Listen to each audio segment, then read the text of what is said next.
नमस्कार. MPSC exam मंत्रमध्ये मी Swapnil Jagdale JD sir आपलं स्वागत करतो आणि मॅथ्स P2P डे 2चा जे 5 क्वेश्चन आहेत त्याचा आपण ॲनालिसिस पाहूयात. एकदम PYQ असेल, आयोगाच्या धर्तीवर असेल, याच्यामध्ये काही PYQ सुद्धा आपण ॲड केलेले असतात.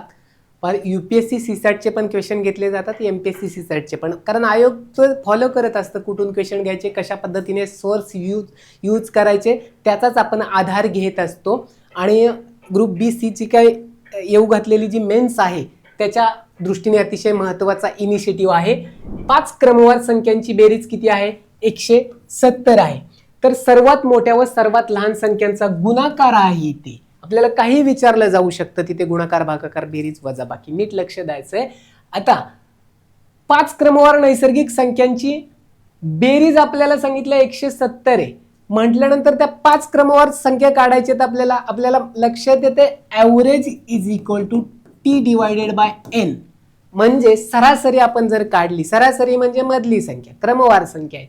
जर डिरेक्टली मी बेरीज 170 लिहिले इथे 170 5 आहेत म्हणून डिवायडेड बाय 5 हे जर केलं तर ॲव्हरेज येईल. मधली संख्या विचारले येईल आपल्याला 170 भागिले 5, 5 एके 5, 5 त्रिक 15, राहिले 2 20, 5 चोक 20. आपल्याला ही मधली संख्या मिळाली 34, सरासरी 34 आली. क्रमवार संख्या आहेत म्हणजे ह्या 34च्या पुढे 2 असणार आहेत आणि मागे 2 असणार आहेत. 34च्या इकडे काय येणार आहे? इथे 33 येणार आहे आणि इथे 32 येणार आहे, इथे 35 आणि इथे 36. हेच करायचं असतंय पेपरमध्ये. लक्षात आलंय? ही सरासरी म्हणजे मधली संख्या. 5 आहेत म्हणजे 2 पुढे सोडले, 2 मागे सोडले. आता विचारलंय सर्वात लहान आणि सर्वात मोठी. आता आपल्या इकडे लक्षात येते ही सर्वात लहान आणि ही 36 सर्वात मोठी. 32 आणि 36चा गुणाकार विचारलेला आहे. इथे काही शॉर्ट ट्रिक्स नसणार आहे. 36 ही मोठी गुणुले 32 ह्याचा गुणाकार करायचे आपल्याला. इथे बेसक 12. आता एक लक्षात आलंय की एकक स्थानी बघायचं सगळीकडेच आहे तेच आहे. ठीक आहे. हातचा आला 1, 3 दुणे 6 आणि 1 7 0, 3 सक 18, हातचा आला 1, 3 त्रिक 9 आणि 1 10, 2 7 आणि 8 15, हातचा आला 1 1152. 1152 कुठे दिसते? Option number 3. अशा पद्धतीने हे सोडवायचं होतं. अतिशय साधं, सिंपल. ओके. आणि आपला जिथे वेळ वाचवता येईल तिथे लगेच सोडवायचं. प्रश्न टॅकल करायचे, रीतसर सोडवत निघायचं नाहीये. म्हणजे आपण काय करतो की बाबा ठीक आहे शेवटी असतात किंवा सुरुवातीला 10 असतात, नंतर असतात. जे सोपे आहेत ते सोडवण्याचा प्रयत्न करायचे. त्याच्यासाठी ॲव्हरेज असेल, सरासरी हे फॉर्म्युला माहित असले, शॉर्ट ट्रिक्स माहित असले तर लगेच सुटतं. पुढे पाहूयात आपण. आता हा बेसिक क्वेश्चन वाटतो वेळ खाऊ असतो पण मार्क आपल्याला देऊन जातो. त्याच्यामुळे आता 170 पानांच्या एका पुस्तकावर 1 ते 150 असे पृष्ठ क्रमांक मुद्रित करायचे, छापायचे. तर एकूण किती अंक लागतील? आता 1 ते 150 एक अंकी पाहायचे. 1 ते 9 पर्यंत किती अंक लागतील? 9 अंक. म्हणजे एकच म्हणजे गुणुले 1 करणारे हे पाठच ठेवायचे, काही विषय नाही. फक्त 3 अंकीच्या पुढे हे करायचे. त्याच्यानंतर 10 ते 99 ह्याच्यामध्ये 2 अंक लागतील, 1 आणि 0, 9 आणि 9. आता 10 ते 99 मध्ये चेक करायचे. म्हणजे 99 वजा 10 89, अधिक 1 करायचा असतो एकूण काढायचं म्हटल्यानंतर. म्हणजे 2 अंकी किती येत आहेत? 90. हे नीट लक्षात ठेवायचं. 1 अंकी 90 येत आहेत, 2 अंकी 90 येत आहेत. आपण इथे चुकून काय करतो? 89. त्यामुळे आपल्याला चुकण्याचे चान्स. आता इथे आकडे बाकी 2 लागणार आहेत म्हणून गुणुले 2. मग 9 दुने 18. आता मी थोडं हे 9 काय करतो इथे लिहितो आणि हे 180 म्हणजे हे बेरीज करायला सोपे जाईल आपल्याला. आता 3 आकडे किती लागतील? म्हणजे 100 ते 150. सरळ सरळ आपल्याला आपण काय करतो इथे 50च करतो चुकून. तर हे 100चे 1 2 3 ते पण करायला लागतील ना. म्हणजेच 101 ते 150 पर्यंत 50 अधिक 1 हा 100 मधला म्हणजे 51 आहेत 3 अंकी. 3 आकडे लागणार आहेत एका संख्येमध्ये, 3 आकडे म्हणून गुणुले 3.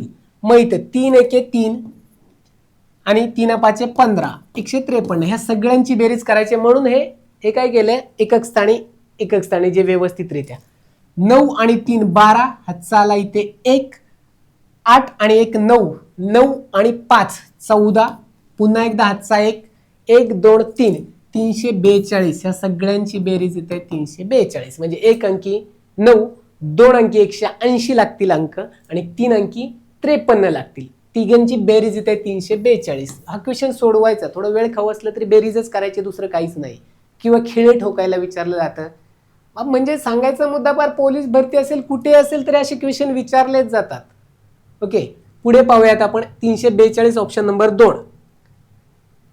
हा क्वेश्चन आत्ताच आलता, प्रीला पण आलता, आपल्या 2025च्या ग्रुप बी सी ला असेल आला होता की 1-2 अंकी संख्येच्या 1/4 हे माहित पाहिजे. 1/4 म्हणजे काय आणि 1/5 पेक्षा 4 ने मोठा आहे, हे नीट लक्षात ठेवायचं. 1/4, 1/4, 1/5 4 ने मोठा आहे तर त्या संख्येच्या अंकामधील फरक किती असेल. आता इथे प्रश्न कसा आहे ते व्यवस्थित पाहायचे. अशा पद्धतीचा क्वेश्चन 100% पडतो म्हणजे पडतो.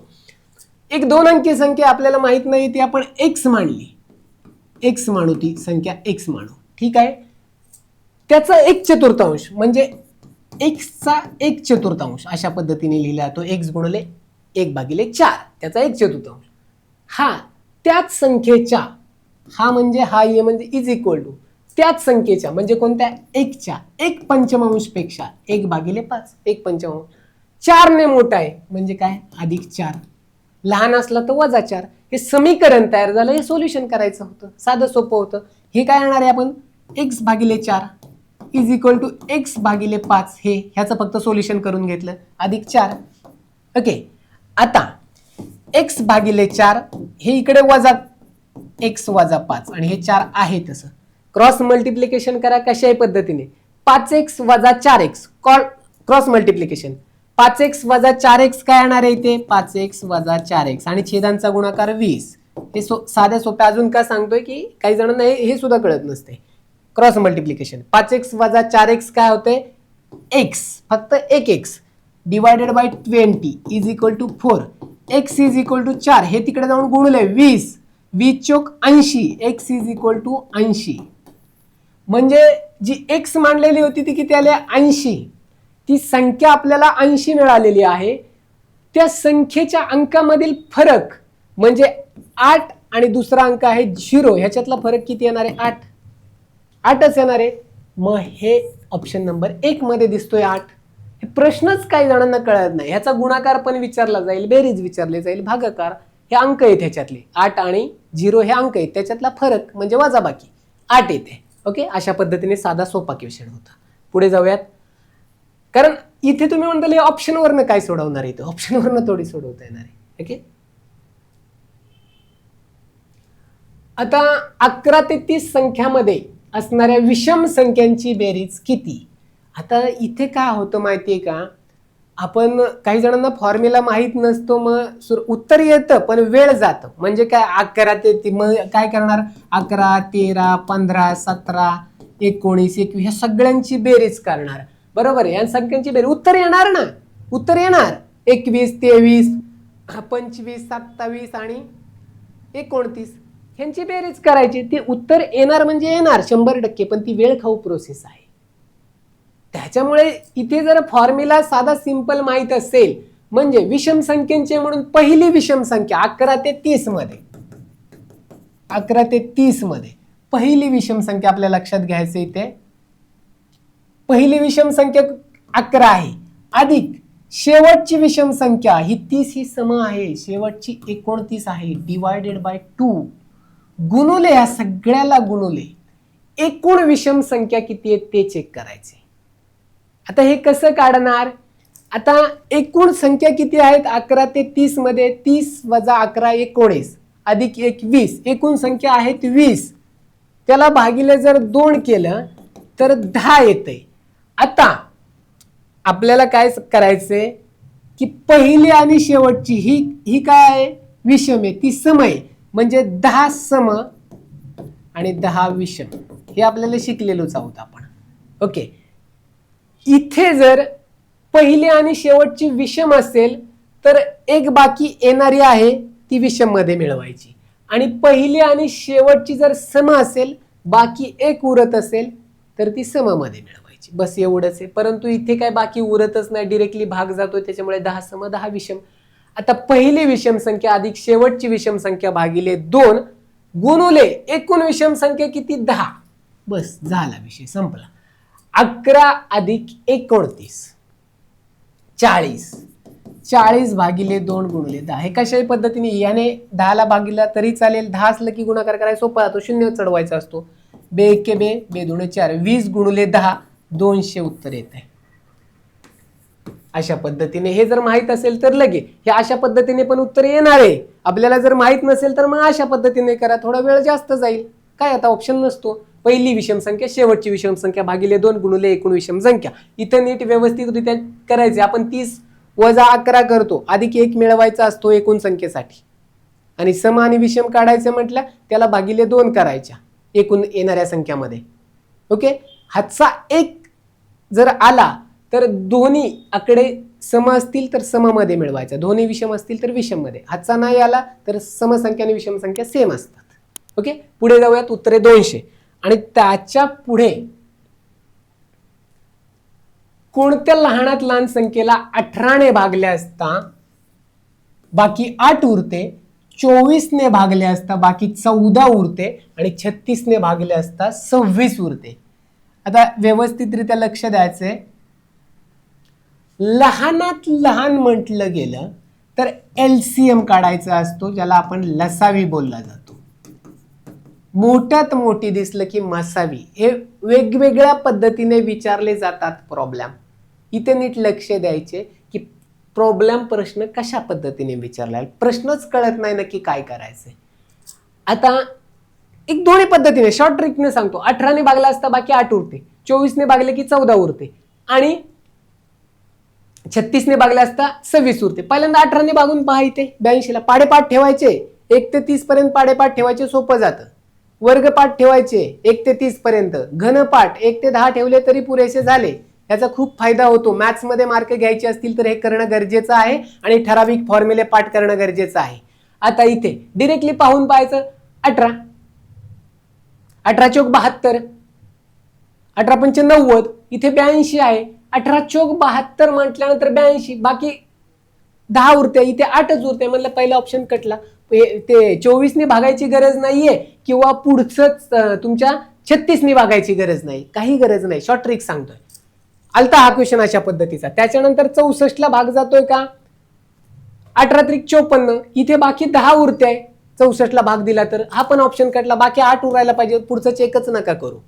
आता इथे 62, 18 त्रिक 54, इथे बाकी 8 उरते का, उरते बाकी 8, ठीक आहे, राहू द्या इथे. आता इथे परत 18 त्रिक 56, 18 चौक 72, 18 त्रिक 54, बाकी किती उरते इथे, 54 म्हटल्यानंतर 16 बाकी उरते. 16 बाकी उरते म्हणले हा पुढचं चेकच नाही करायचं, काही गरज नाहीये. मग एकच ऑप्शन राहिला 62. 100% हेच उत्तर असणार आहे, 62. ओके, ही झाली शॉर्ट ट्रिक. पुढचं नाका चेक करू. आता जर 24 ने 62 ला 24 दुने 48, 48 म्हटल्यानंतर 14 ची बाकी उरते बाकी. जर 62 ला 36 ने 36 दुने 72, डिरेक्टली 72 म्हटल्यानंतर पुढे जाते, म्हणजे 36 एके 36, बाकी 26 उरते का पाहायचे.